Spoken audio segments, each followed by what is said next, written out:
अस्सलामुअलैकुम programming mentor में खुशामदीद। मेरा नाम कामरान है। दोस्तों, आज का हमारा टॉपिक है कस्टम टेम्पलेट्स रेंडर कैसे कर सकते हैं, उसमें अपनी मर्ज़ी का डाटा कैसे पास करवा सकते हैं। तो चलिए स्टार्ट करते हैं। लास्ट लेक्चर में हम लोगों ने एक कस्टम मॉड्यूल क्रिएट किया था और उसकी कुछ फाइल्स जो रिक्वायर्ड होती हैं वो हमने क्रिएट की थी। तो आज हम लोग एक कस्टम टेम्पलेट क्रिएट करेंगे और जो हमने लास्ट टाइम एक पेज क्रिएट किया था, जैसा कि आप लोग स्क्रीन पे देख रहे हैं, माय फर्स्ट पेज। तो इसमें अभी कोई भी टेम्पलेट एसोसिएटेड नहीं है। ये ड्रूपल डिफ़ॉल्ट जो टेम्पलेट रेंडर करता है ये वही रेंडर हो रही है। आज हम इसमें अपनी मर्ज़ी की टेम्पलेट इंक्लूड करेंगे और उसमें अपनी मर्ज़ी का डाटा पास करके देखेंगे कि किसी भी स्पेसिफिक पेज पे एक स्पेसिफिक टेम्पलेट कैसे रेंडर कर सकते हैं। तो सबसे पहले अपने मॉड्यूल की तरफ चलते हैं। यहाँ पे हमारे पास कोई टेम्पलेट का फोल्डर नहीं पड़ा, तो सबसे पहले हम अपनी जो मॉड्यूल की फ़ाइल है ओपन करते हैं।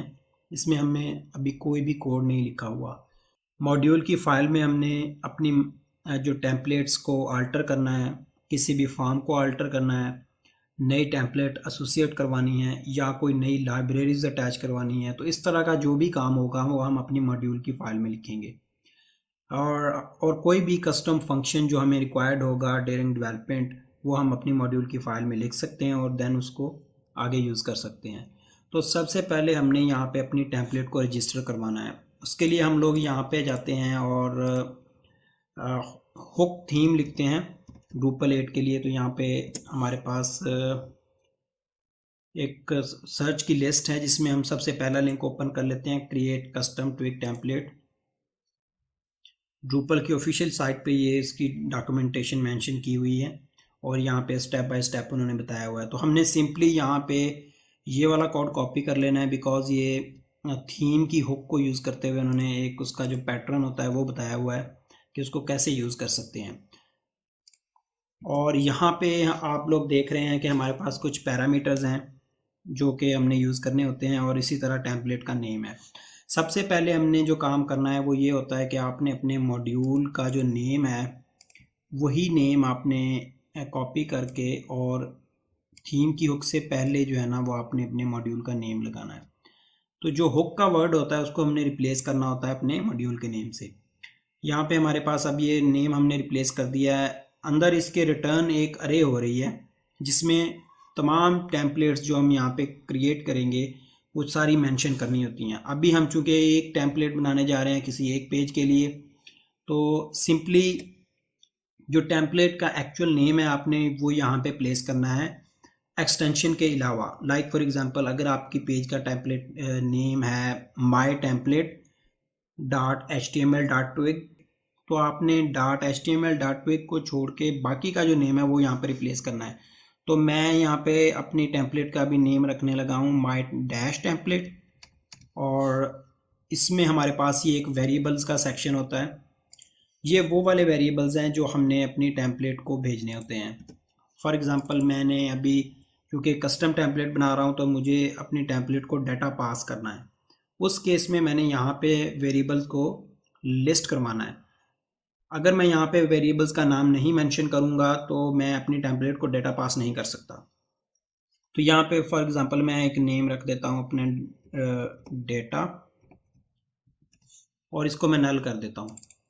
मुझे जितने वेरिएबल्स चाहिए मैं उतने यहाँ पे मेंशन करता जाऊँगा। लाइक फॉर एग्जांपल, अगर मुझे एक और वेरिएबल चाहिए तो मैं यहाँ से, चूँकि ये हम अरे भेज रहे हैं तो इसलिए हमने अरे को ही यूज़ करते हुए उसी फॉर्मेट में वेरिएबल्स भी भेजने हैं। तो यहाँ पे नंबर 1 पे मैंने डेटा भेजा, नंबर 2 पे मैं यहाँ पे एन आई डी का एक वेरिएबल सपोज एग्जाम्पल के तौर पर रख देता हूँ और इसको भी मैं नल कर देता हूँ। अब हमारे पास नेक्स्ट स्टेप जो है वो ये है कि हमने इस नाम से एक टेम्पलेट क्रिएट करनी है। तो टेम्पलेट क्रिएट करने के लिए हम यहाँ से सबसे पहले हम किसी भी अपने कॉन्ट्रैक्ट मॉड्यूल को ओपन कर लेते हैं। उसमें किसी ना किसी में टेम्पलेट्स पड़ी होती हैं तो हम उसी को कॉपी पे करके रीनेम कर लेंगे। अब जैसे ये सुपरफिश में है टेम्पलेट्स का फोल्डर, मैं सिंपली इसको कॉपी कर लेता हूँ और अपने मॉड्यूल में पेस्ट कर देता हूँ। टेम्पलेट्स का फोल्डर हमारे पास क्रिएट हो गया है और इसमें हमारे पास ये 3 टेम्पलेट्स पड़ी हैं। हम 2 टेम्पलेट्स को डिलीट कर देते हैं और एक टेम्पलेट को रखेंगे और उसको रीनेम करके अपनी टेम्पलेट का नेम उसको असाइन कर देंगे। तो यहाँ से इसको मैं रीनेम करता हूँ और .html को रिप्लेस नहीं करना है, इससे पहले जो वर्ड है सुपरफिश का सिंपली उसको रिप्लेस करना है my-template.html। .twig जो है वो ड्रूपल खुद से लगाएगा। अब मैं इसको जब सेव करता हूँ तो यहाँ पे आप लोग देख रहे हैं कि .html .twig जो है वो खुद से इसमें ऐड हो चुका है। तो ये मैंने अपनी एक टेम्पलेट क्रिएट कर लिया। इसको मैं ओपन करता हूँ। यहाँ पे कुछ डिस्क्रिप्शन मेंशन की हुई है। आप अपनी मर्ज़ी से जो भी टेम्पलेट जिस पर्पज़ के लिए बना रहे हैं उसके हिसाब से अपनी यहाँ पे डिस्क्रिप्शन मेंशन कर सकते हैं। तो अभी हम यहाँ से इसको रिमूव कर देते हैं और सिंपली इम्प्लीमेंटेशन रहने देते हैं, डिफ़ॉल्ट थीम इम्प्लीमेंटेशन। और यहाँ पे हमारे पास कुछ वेरिएबल्स हैं प्रिंट, हम इनको रिमूव कर देते हैं और टेम्पलेट को खाली कर लेते हैं क्योंकि हमने अपनी मर्ज़ी के वेरिएबल्स यहाँ पे प्रिंट करवाने हैं। अब हमारी टेम्पलेट क्रिएट हो चुकी है। टेम्पलेट को हमने मॉड्यूल में रजिस्टर करवा दिया है थीम की हुक के साथ। नेक्स्ट स्टेप में हमने यही टेम्पलेट जो है अब जो हमारा कंट्रोलर है वहाँ पे भी मेंशन करनी है और उसको हमने डेटा भेजना है।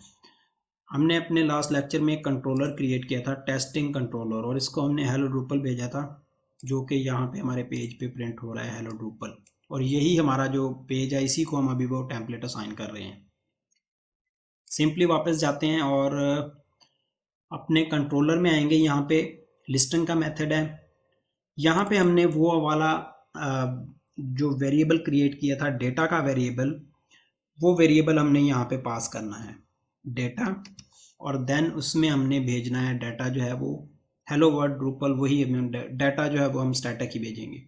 अब इसी अरे में हम एक और एंट्री ऐड करेंगे और उस एंट्री में हमने अपनी टेम्पलेट का नेम पास करना है कि ये वाला जो वेरिएबल है ये कौन सी टेम्पलेट को भेजना है। तो नॉर्मली हम लोग जो है फर्स्ट जो है वो अपनी टेम्पलेट का नेम रखते हैं और देन वेरिएबल्स भेजते हैं। आप तरतीब कुछ भी रख सकते हैं। तो यहाँ पे मैं मेंशन कर देता हूँ थीम। थीम बेसिकली ये हमने ड्रूपल के स्टैंडर्ड्स के हिसाब से यहाँ पे मेंशन करना होता है कि आपने चूँकि टेम्पलेट बतानी है इस मेथड को, तो थीम का जो वेरिएबल है ये आपकी टेम्पलेट को सेंड करता है जो भी डाटा यहाँ से पास होता है। तो अब हमने यहाँ पे नेक्स्ट स्टेप में अपनी टेम्पलेट का नेम मेंशन करना है my-template। सिंपली जैसे हमने मॉड्यूल की फाइल में मेंशन किया हुआ है सेम वही नेम अपने कंट्रोलर में भी मेंशन करना है थीम, देन उसको टेम्पलेट का नेम पास करना है और वेरिएबल जो हमने वहाँ पे मॉड्यूल में क्रिएट किया हुआ है वेरिएबल, और वेरिएबल को कोई भी डाटा सेंड कर सकते हैं, स्टैटिक हो या आप डायनेमिक डाटा गेट कर सकते हैं। फॉर एग्जांपल अगर आपने नोड्स की लिस्टिंग गेट करनी है, न्यूज़ की लिस्टिंग गेट करनी है, तो यहाँ पे आपके पास ये मेथड है। यहाँ पे कुछ भी आप बना के अपनी टेम्पलेट को सेंड कर सकते हैं। आपने एक अरे गेट कर ली है और आपने उस अरे को पास करना है टेम्पलेट को, सिंपली यहाँ पे इसको रिप्लेस कर देंगे वो वाला वेरिएबल, तो वो डाटा सारा आपकी टेम्पलेट को पास हो जाएगा।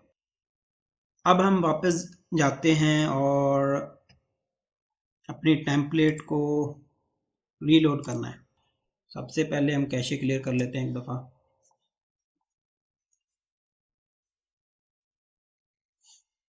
कैशे क्लियर हो चुकी है। अब हम इस पेज को रीलोड करते हैं।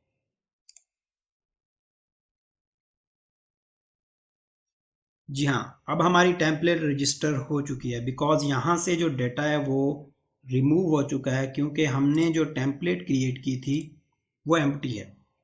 हमने इस टेम्पलेट को एक वेरिएबल सेंड किया था डाटा का। तो चलिए इसको अब वही वाला वेरिएबल जो है वो यहाँ पे प्रिंट करते हैं, लेकिन उसके लिए हम यहाँ पे एक HTML का टैग ऐड कर देते हैं h1 का। h1 बेसिकली हेडिंग के लिए यूज़ होता है। तो हमने यहाँ पे देखना है कि हमारा वो वाला वेरिएबल आ रहा है या नहीं। सिंपली यहाँ पे डबल ब्रैकेट्स लगाएंगे जो कि ड्रूपल का ट्विग टेम्पलेटिंग इंजन का एक स्टैंडर्ड है। यही फॉर्मेट है ट्विग टेम्पलेट में किसी भी वेरिएबल को प्रिंट करने का। तो यहाँ पे हमने डेटा का वेरिएबल प्रिंट करना है, उसको सेव कर देना है। दोबारा कैशे क्लियर करते हैं एक दफ़ा। पेज को दोबारा रीलोड करते हैं।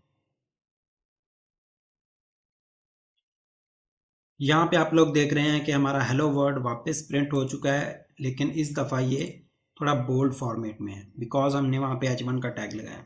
अगर मैं इसको इंस्पेक्ट करूँ तो चूंकि मैंने डीबगिंग मोड ऑन किया हुआ है तो इस वजह से मुझे वो टेम्पलेट का पाथ भी यहाँ पे बता रहा है कि कौन सी टेम्पलेट किस जगह पे रेंडर हो रही है। अगर मैं यहाँ से इसको सेलेक्ट करता हूँ तो यहाँ पे आप लोग देख रहे हैं हमारी टेम्पलेट का यहाँ पे नेम प्रिंटेड है, testing module templates my template, और वहाँ पे हमारा H1 का एट्रीब्यूट है जिसमें H1 का टैग है, इसमें हमारा हेलो वर्ल्ड ड्रूपल प्रिंट किया हुआ है। तो अब हम यहाँ पे अगर इस टेम्पलेट में कुछ भी प्रिंट करते हैं, फॉर एग्ज़ाम्पल किसी टैग में या नॉर्मली ऐसे ही प्रिंट कर देते हैं, तो ये एक चूँकि HTML की टेम्पलेट है तो इसको वो रेंडर करेगा। तो हर दफ़ा जब भी आपने टेम्पलेट में चेंज करना है, अगर आपने कैशे डिसेबल की हुई है तो आपको बार बार कैशे क्लियर करने की ज़रूरत नहीं पड़ेगी। अगर आपने कैशे डिसेबल नहीं की तो आपको हर दफ़ा कैशे रिमूव करनी पड़ेगी। तो देख लिए यहाँ पे हमारा वही वर्ड जो हमने वहाँ पे प्रिंट किया है तो यहाँ पे भी प्रिंट हो चुका है। तो ये तरीका है किसी भी स्पेसिफिक पेज को टेम्पलेट असाइन करने का, या किसी भी फॉर्म को या किसी भी ब्लॉक को, तीनों चीज़ों को एक ही तरीके से टेम्पलेट असाइन होती है।